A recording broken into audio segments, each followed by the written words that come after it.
Hello and welcome to the Trust Factor Podcast, the only podcast that guarantees your success when you implement its divine age-old teachings.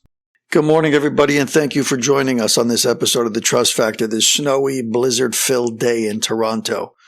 A reminder that we are in the Great White North. You know, we've had pretty lame winters for the last 20 years. When I was a kid growing up, 40 years ago, we had real snowfalls. And today kind of reminds me of that. We're trucking through feet of snow and everything is difficult and arduous and it's hard to see and it's hard to get anywhere. But the smart money slows down and enjoys it. Don't go anywhere in a rush. Don't go anywhere if you don't have to. If you do, slow it down. Give yourself plenty of time. There's no rush and nothing is important enough as to risk your own safety to get out there and do something. So enjoy it, my friends. It's here. It's the beautiful white fluff that comes down from the sky. If you're a skier, go out and ski. If you enjoy winter, it's a wonderland for you today. Yesterday, I was talking to you about some of the lessons that I learned 25 years ago when I did my pilot's license. And this is what popped into my head. One of the things that I thought about yesterday was there are a lot of life lessons to be learned, but specifically from industries that are life and death. In other words, they are so relevant, they are so important, these industries, that so much time and money and wisdom has gone into not just creating them, but operating them and maintaining them. Let me give you an example of what I'm talking about. Aviation. I gave you an example that I learned life lessons from when I was 25 years old and I got my pilot's license. Those lessons were put in place over generations. Why are they so important, or why do we learn from there how to operate in life sometimes? Because, God forbid, an airline carrier holding hundreds and hundreds of passengers, if it falls out of the sky, the devastation is enormous. The tragedy is something that most people couldn't bear. And so there's been so much time and money and energy and resources and wisdom that's been put into making sure that these events don't occur. We have the National Transportation Safety Board in the U.S. We have NAV Canada in Canada. These organizations are designed primarily to investigate occurrences that happen, accidents, when a plane falls out of the sky, when there's a problem that, God forbid, lives are lost.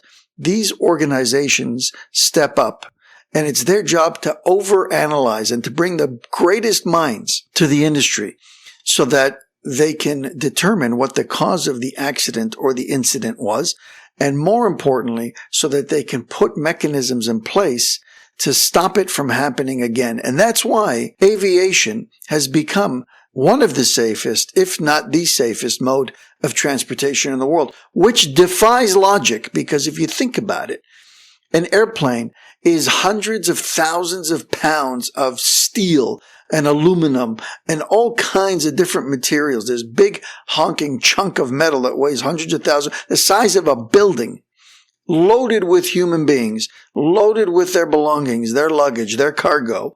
And then you put this thing in the air and it soars through the sky like a bird. Are you kidding me? It's shockingly crazy.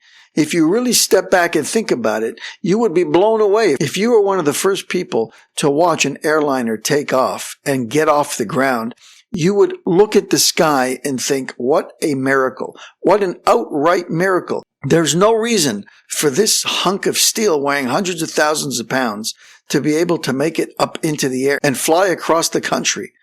There's no reason, there's no logical way to explain this. To see a plane weighing that much flying through the air and crossing the ocean, you would certainly look at it and think that was a miracle. What's the difference between a miracle and nature? A miracle is something that we are not used to seeing. It's an event that blows us away because it's the first time we've ever seen it and we didn't think it was possible. It becomes natural when we've seen it enough times. The first time you see an airplane take off and soar through the sky, you think it's a miracle. By the time a few flights have taken off, a month or two or a year has passed, it's become nature. You're no longer enamored by it. Today, nobody looks up to the sky and thinks, that's impossible. How's that happening? It's a given. We understand it. It's part of nature. But in reality, it should always be seen as miraculous. So we learn so many lessons from industries such as aviation or banking or healthcare. Industries where if something goes wrong, the fallout is tremendous. The fallout is just too much to bear. So we throw so much time and money and resources behind fixing those problems. Now, if we took those problems and we introduced them to the average person at their formative years in life, when they're growing up in elementary and high school, figuring out how to solve your problems, but you figure it out from these industries and you learn life lessons from these industries, we would be so much better off. But they don't teach it to us. A classic example was the one that I gave you yesterday. When you get off course, when you're off track in an airplane, it's dangerous, because in a car, you could pull over to the side of the road and ask and find a map or rely on somebody else to guide you. Here, when you're in a plane, there's no option to pull over. If you get lost, you very may well find yourself in a place with no runway, which means no landing option, which means everybody on that plane is at risk now. And so they couldn't allow that to happen. And as a result of that, they gave you multiple methods to figure out where you are and where you should be going and how to get back on track. I gave you an example that applied that to life. That wasn't my idea. I connected it back to 850 years ago for you. Rambam, Maimonides. And where do you think he got it from? He got it from the Torah that was given to us 3,500 years ago. This is nothing new. What aviation started to figure out was already given to us 3,500 years ago. They just extrapolated it and applied it to their industry. Maimonides, Rambam gave it to us 850 years ago. The double back method. Figure out where you're lacking. Figure out where you've gone wrong, where your character or your morals have gone to the wrong extreme, and then correct them, not by going back to what's correct, but by going back double. In other words, overshooting for a period of time and then eventually finding the right path. That's an amazing life lesson. And there are so many more to be figured out, and they all come from where? From the Torah. It doesn't come from the NTSB. The NTSB figured it out because that idea, that principle of doubling back and overshooting in order to correct comes from a divine ancient wisdom. Let's continue, my friends. We continue on by saying that the Creator loves everybody. So why is there this thing called tribulations? And why was it connected? Why was I able to connect it for you back to aviation? And the answer is because tribulations, difficulties, challenges that God wants you to check in, He taps you on the shoulder and He says, check in. Now is the time. And in aviation, that might be based on a certain time frame. So half an hour has passed, an hour has passed. Check in on where you are. In real life, you have to determine for yourself, how often do you check in? And the more concerned you are with making sure that you're getting to the right location, the right destination in life, the more frequently you check in. If it's not important for you, check in once a year. If it's critical for you, check in every day. How am I doing? Am I stepping up? Am I doing the things that I need to do to get me to the destination I want to get to? The more critical that is in your life, the more frequently you check in. So what are those tribulations? Those tribulations are God tapping you, saying, hey, it's time. Wake up. Do some introspection. Figure out, how are you doing? Are you on cruise control? Are you on autopilot, going the wrong way? Have you veered off track? Did you ever even get on the right track? And if you were on the right track, did you verify that? Or did you just allow it to sit on cruise control while you were getting pushed off by the wind? You understand? That's what the taps are. That's what tribulations are. It's God tapping you on the shoulder saying, hey, remember, analyze, assess, figure out. And if you get the message, then you won. If you understand it, it's a love tap, that it is not somebody trying to get in your way, somebody trying to hurt you, or whatever it is that we said yesterday with regards to the individual who thinks he runs the world. For him, it's an annoyance. It's a nuisance. Just get this roadblock out of my way. For somebody who has eyes to see and knows that God's running the world and loves him, that is a loving message from a divine creator and a father who's stopping you to say, stop and assess. Why are you doing the thing that you're doing? And let me tell you something even more that I've experienced in my life more and more every day and every month and every year. It gets more and more.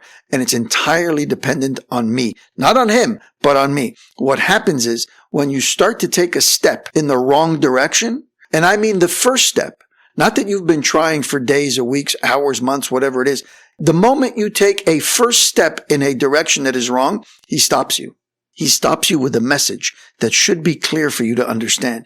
But if you get the message, things work out. If you don't get the message, then you will end up suffering. You will go in that direction because he can't come down and stop you physically, but he can send you signals. He can send you indications. You start to turn left and you realize you're hit with major traffic. So turn right. You don't understand this. You don't think it's that easy, but I'm telling you, it's that easy. I see it in my life every single day. I go to fix a piece of equipment. I try to attempt to fix one part, and it doesn't go anywhere. It is seized, solid, stuck. There's no way I'm even going to begin to remove that part. The message is wrong part, wrong focus. Look somewhere else. And the same thing, it just happened yesterday. I was looking for a part. And I was calling everywhere, and I was getting stonewalled every turn. No, we don't have it. Yes, we can get it. It's going to take a month to get here. I don't have a month. I needed it yesterday. Roadblock after roadblock, shutdown after shutdown, until I decided to say, wait, what was the first place that I checked? I have to go back to the first place because God doesn't want to make it difficult for me. He knows that there's limited time in this world. And if you're going to waste it spinning your wheels trying to find something in the wrong place, that means it's going to take away time and ability for you to do his work. So he wants to give you the shortcut. What was the shortcut? The first place I called. So I reassessed and I called back the first place and I repositioned the question to make sure that the salesman who answered the phone really understood what I was looking for. And guess what? He got it wrong the first time. It was sitting there in his shelf the whole time. But instead, I just kept calling around because I didn't do an adequate job the first time around with the first supplier. I know that even that phone call to find one item that I need, and how many times does it happen in a day, just to find a part, so mundane, yet God recognizes that he can make me spin my wheels or he can give it to me on the first shot. He always wants to give it to me on the first shot if it's good. If it will free up my time to do the things that are important, to do his work, he will give it to me on the first time. But I have to have the eyes. That's why I say it's up to me. I have to have the eyes and the foresight to understand and to recognize, to see his hand. And when you do, life opens up for you. The road becomes clear and easy. When you fight it, good luck, my friends. You're in for a heck of a fight. Have an amazing day and enjoy the weather.